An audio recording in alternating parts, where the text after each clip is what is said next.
Bonjour à vous les lions, je suis ravie de vous retrouver pour la lecture de vos énergies générales concernant donc la période du 1er au 15 juin 2022. J'espère que vous allez tous et toutes très bien. Donc on va regarder avec le petit oracle des fées pour commencer votre tirage. Donc je rappelle que c'est une guidance très générale, donc prenez vraiment ce qui résonne pour vous. Vous pouvez consulter votre signe ascendant ainsi que votre signe lunaire. Et puis pour les personnes qui souhaitent une guidance personnalisée, vous pouvez me joindre via mon site julieguidance.com. Allez, c'est parti pour vous les lions, ascendant lion et lune en lion. Donc pour la période du 1er au 15 juin.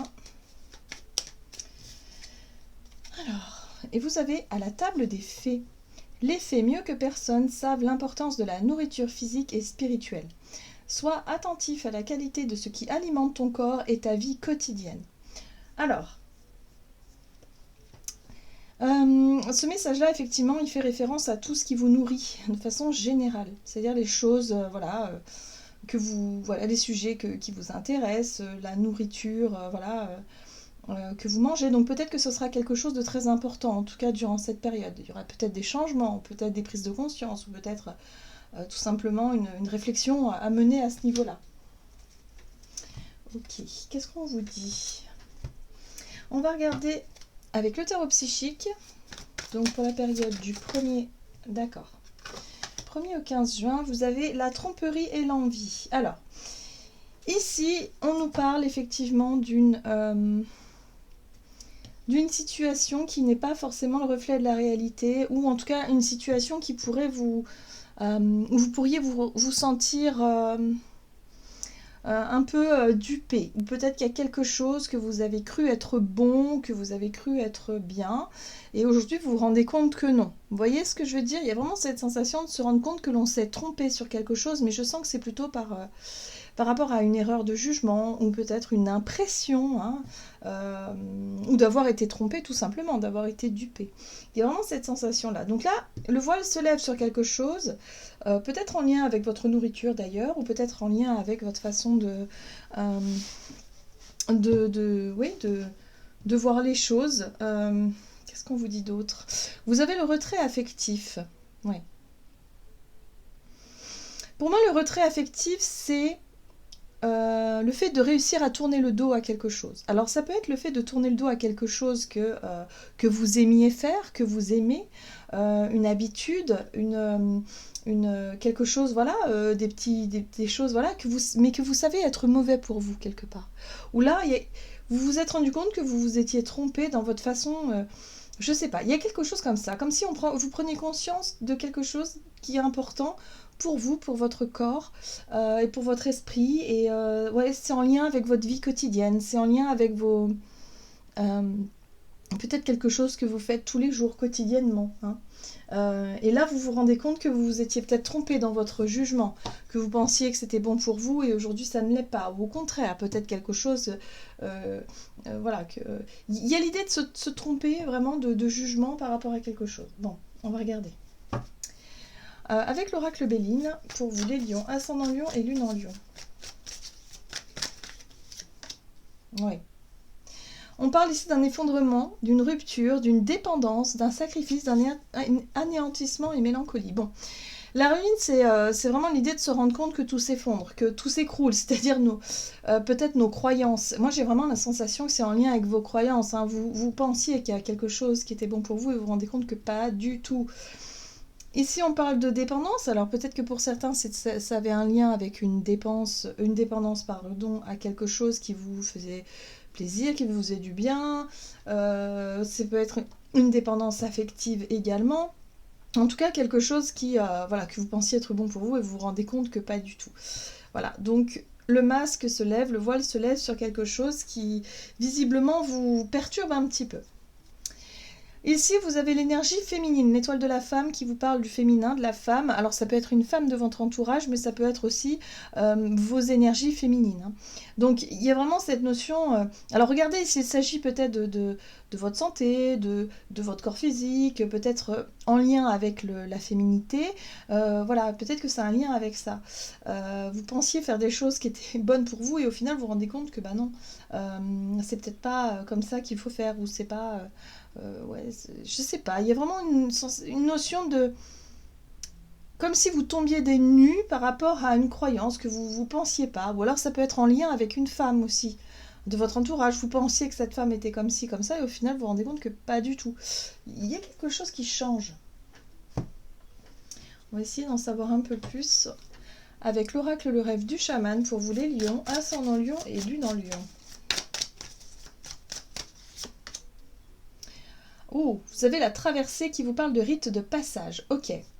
Donc là, on vous dit que c'est un événement ou c'est une situation en fait. Hein. En fait, il y a une déconstruction. Pour moi, la tour, c'est quelque chose sur lequel vous vous étiez construit ou construit. C'est vraiment des croyances, des certitudes, des choses comme ça qui sont en train de se déconstruire. Donc forcément, il y a la sensation de s'être trompé sur quelqu'un ou quelque chose. Et là, il y a vraiment l'idée de vivre du coup une traversée ou un rite de passage qui vous montre le chemin et qui vous montre en fait ce qui n'est plus bon pour vous aujourd'hui en fait. Hein. Bon, étoile dans le ciel, on vous parle de possibilités illimitées. Cette carte-là, pour moi, elle me parle aussi et encore une fois, elle nous parle aussi de notre foi, de nos croyances, de tout ce qui nous relie au ciel, de notre bonne étoile, de cette sensation d'être guidé, d'être accompagné, et surtout de se dire, ok, j'ai foi en l'avenir, j'ai foi en ma destinée, et quelque part, je m'autorise à vraiment à croire en mes capacités à réussir aussi. Vous voyez, les possibilités limitées, c'est aussi se rendre compte que je suis capable de créer la vie que je souhaite. Voilà. Donc là, il y a l'idée il y a quelque chose qui se passe et qui va vous permettre d'y voir plus clair par rapport à une situation ou oui, en lien avec une personne aussi peut-être. Ok, qu'est-ce qu'on vous dit? Énergie d'action et activité. On vous dit ici que c'est par rapport aux choses, votre nourriture. Est-ce que les relations que vous nourrissez avec certaines personnes vous nourrissent ou au contraire vous prennent de l'énergie? Est-ce que les relations, ou est-ce que ça peut être aussi avec de vieilles habitudes, de vieilles choses? Est-ce que c'est toujours bénéfique pour vous? Est-ce que vous prenez toujours du plaisir? Ou est-ce qu'au contraire vous vous rendez compte que pas du tout et à ce moment-là il faudrait peut-être changer quelque chose? Vous voyez, il y a vraiment une remise en question ici. Alors, qu'est-ce qu'on vous dit? Énergie d'action et activité.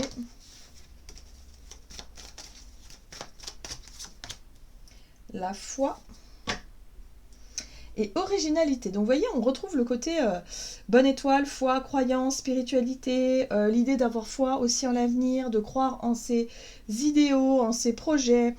Il y a quelque chose de très original. On parle d'originalité, c'est quelque chose qui vous est propre en fait. Donc c'est vraiment une vérité intérieure, moi je le ressens comme ça. C'est comme s'il y avait une croyance, une vérité intérieure peut-être qui s'effondre par rapport à quelque chose. C'est déstabilisant quand même. Lion, ascendant lion, lune en lion. Donc énergie d'action et activité. Ouh, le roi d'épée, d'accord. Vous voyez, les croyances limitantes, elles sont là. Les croyances limitantes, souvent, sont liées à certaines craintes ou certaines peurs. Mais là, j'ai l'impression que ça pourrait être lié à une forme de...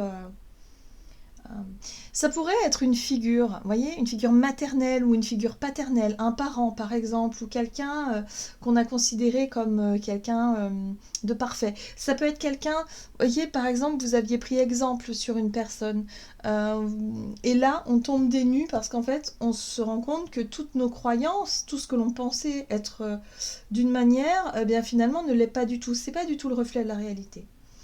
Et là, j'ai l'impression que c'est ça. Le roi d'épée, c'est votre capacité aussi à faire preuve de discernement pour pouvoir trancher, pour pouvoir agir de façon claire, avec du discernement, avec beaucoup de certitude. Hein. Moi, je le ressens comme ça. Ce roi d'épée, il est vraiment certain de lui. Et là, avec cette 8 d'épée, on voit bien que vous n'aviez peut-être pas toutes les informations pour pouvoir juger, statuer quelque chose, ou en tout cas, vous n'avez pas... vraiment, vous êtes aveuglé par une croyance, par quelque chose, une certitude. Et pour moi, c'est en lien avec une certitude. Vous étiez certain ou certaine de quelque chose, et là, vous allez vous rendre compte que pas du tout. Bon, on parle de tempérance qui peut faire référence au temps qui passe, c'est-à-dire que ça fait peut-être longtemps que vous pensiez quelque chose comme ça, et aujourd'hui, vous vous rendez compte que, bah non, vous vous êtes trompé.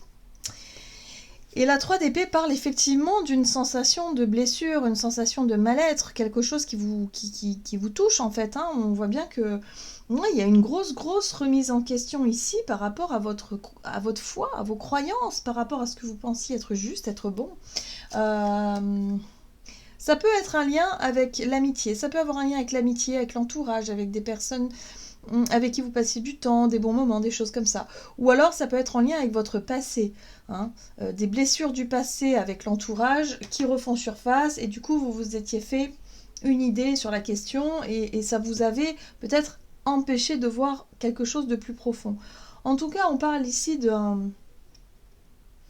d'une situation où voilà, le voile se lève et ça peut être un petit peu inconfortable. On vous parle de rite de passage, voilà, c'est une période de turbulence à traverser, mais c'est pour le mieux, évidemment, c'est pour que vous puissiez comprendre quelque chose d'essentiel. Et on voit bien que ce roi d'épée, il cherche, enfin en tout cas lui, il est certain de lui, il est certain de sa vérité, il est certain, il est dans les certitudes, il est dans, voilà, c'est comme ça, c'est pas autrement, quoi. Donc oui, il y a quelque chose qui pourrait être assez déstabilisant ici. Ok. Votre côté peut-être un peu autoritaire, un peu rigide, ou peut-être vos certitudes, justement, c'est peut-être là qu'il va falloir regarder. Quelles sont vos certitudes? Quelles sont les choses pour lesquelles vous êtes certain et certaine qu'elles sont faites pour vous, ou en tout cas qu'elles vous font du bien, qu'elles sont... Ouais. Parce que pour moi, il y a vraiment quelque chose que vous ne voyez pas de manière très objective ici. On va regarder donc du côté relationnel et sentimental pour vous les lions. Ascendant lion et lune en lion. Alors, vous avez l'aide et le choix. Ok. Non, on n'est pas sur l'énergie d'action, on est sur le relationnel et le sentimental. Donc vous avez l'aide et le choix. Oula. Bon, il y a la lune qui a sauté du coup. Ok, donc la lune nous parle des incertitudes, la lune nous parle de ce qui est caché, de ce qui est, en tout cas de ce qui n'est pas visible, voilà, de ce qui est intérieur aussi. Donc peut-être émotionnellement, vous avez peut-être besoin de vous faire aider. Hein. Alors, qu'est-ce qu'on vous dit d'autre? Ici, on a le page de coupe. Ok. Oui, il y a une décision à prendre, il y a un choix à faire. Il y a un choix à faire qui n'est pas évident pour vous parce que, oui, effectivement, vous pensiez être sûr de vous dans une direction ou dans quelque chose. C'est peut-être en lien avec, vous voyez, ce page de coupe, il nous parle pour moi, il me parle d'un artiste ou de votre côté artistique, de votre côté sensible, de votre originalité, de qui vous êtes vraiment. Ça peut être, à mon avis, une remise en question. Vous êtes en train de vivre une remise en question par rapport à vous-même, en fait. Par rapport à votre identité intérieure, par rapport à... pour moi, il y a beaucoup de choses qui changent en ce moment pour vous et ça peut être un peu déstabilisant. Parce que ce que vous pensiez être sûr auparavant, ce qui vous correspond pour vous, est en train de changer, de se déconstruire. Et c'est pas... Voilà, il faut trouver un peu ces marques dans tout ça. J'ai l'impression que ouais, c'est ce que vous êtes en train de vivre ici. Donc, c'est en lien avec qui vous êtes à l'intérieur, avec avec ce petit page de couple là qui lui est un petit peu idéaliste, qui lui est rêveur, qui lui est quand même assez, on va dire, romantique. Voilà, il pense pas aux conséquences, il pense pas... Enfin, il manque un petit peu de pragmatisme, surtout, ce page de coupe, en fait. Il vit beaucoup au travers de ses rêves. Et je pense que là, il y a quelque chose par rapport à vos rêves à vous qui change et qui bouge. Et là, vous allez être face à un choix, peut-être face à une décision avec les amoureux, où il va falloir peut-être, effectivement, vous allez vous rendre compte que vous allez avoir besoin d'aide. Pour justement éclaircir ce côté artiste, c'est-à-dire qui vous êtes vraiment aujourd'hui. Et non pas qui vous étiez hier, mais qui vous êtes aujourd'hui. Et là, vous allez peut-être découvrir des choses qui vont vous permettre effectivement de mieux vous connaître et de mieux comprendre ce que vous êtes en train de traverser en fait. Voilà, donc là, de bâton, c'est vraiment une énergie de prise de recul. Vous allez prendre le temps de regarder les choses, déjà, les options que vous avez, hein, vous allez vraiment prendre le temps et vous allez être vraiment dans cette énergie de « Ok, j'ai un choix à faire. Visiblement, ce choix, il est important parce que là, ça vous déstabilise un peu, ça remet en question pas mal de choses. Et du coup, ça va vous permettre aussi de renouer avec vos énergies de reine de bâton qui... et la reine de bâton, elle est optimiste, elle est tout feu tout flamme, elle s'engage facilement, enfin, elle fait les choses qu'elle aime, quoi. Elle est vraiment dans le côté spontané euh, et toujours de manière très, ouais, très dynamique et optimiste. Donc là, une prise de recul avant de se lancer dans quelque chose, avant de faire un choix, parce qu'il y a vraiment un besoin de sonder ce que vous voulez vraiment. Vous pourriez être surpris et surprise pour certains d'entre vous. Pour moi, il y a quelque chose qui est fait pour vous. Alors, ça peut être une rencontre, hein. Vous rencontrez quelqu'un, bon, et vous vous dites, ah ouais, mais non, mais moi, c'est pas du tout le type de personne qui m'attire d'habitude. Mais vous vous rendez compte que, bah, finalement, pourquoi pas, euh, parce que peut-être que vous n'êtes plus la même personne qu'avant. Donc là, il y a quelque chose qui évolue dans votre vision que vous avez de vous-même. Donc ouais, ça peut être une nouvelle activité, ça peut être une nouvelle rencontre, ça peut être quelque chose qui est en train de se débloquer. Et là, vous allez peut-être faire des choix que vous n'auriez pas fait auparavant. Pas du tout les mêmes en tout cas. Pas du tout les mêmes choix. Donc ouais, ok. Qu'est-ce qu'on vous dit? Lion, ascendant Lion et Lune en Lion. Alors, vous avez la 4 de la prospérité. Il est temps de réfléchir à votre rapport avec l'argent. Jetez-vous l'argent par les fenêtres ou vivez-vous chichement? Donnez-vous trop de vous-même aux autres? Votre cœur est-il grand ouvert ou êtes-vous toujours sur la retenue? Travailler dur et investir avec sagesse finit toujours par payer. Donc cette carte-là, elle vous montre aussi, elle vous pousse, si vous voulez, à regarder votre façon de donner aux autres. Est-ce que vous donnez beaucoup trop? Est-ce que vous donnez pas suffisamment? Est-ce que vous êtes sur la retenue et la réserve? Est-ce que vous vous méfiez des autres? Est-ce qu'au contraire, vous êtes quelqu'un d'un peu trop idéaliste et vous foncez tête baissée dans une situation, une relation, quelque chose comme ça? Ou est-ce qu'au contraire, vous vous sentez un peu, toujours un peu dans l'hésitation, en retrait? Vous voyez? Là, vous pourriez très bien être surpris et surprise par rapport à quelque chose qui vous montrerait que bah, aujourd'hui, vous êtes différent et différente. Voilà. Donc c'est plus la peine de continuer à faire comme avant, puisqu'aujourd'hui vous n'êtes plus le ou la même. Vous voyez? Donc voilà, il y a quelque chose à travailler par rapport à une habitude que vous avez pour trouver un juste milieu. C'est une croyance qui se déconstruit et qui va vous permettre d'avancer plus légèrement par la suite. Voilà les lions, j'en ai terminé pour votre guidance. J'espère que celle-ci vous aura plu. Donc n'hésitez pas à liker, commenter la vidéo. Moi je vous souhaite de passer une excellente quinzaine. Je vous embrasse et je vous dis à tout bientôt.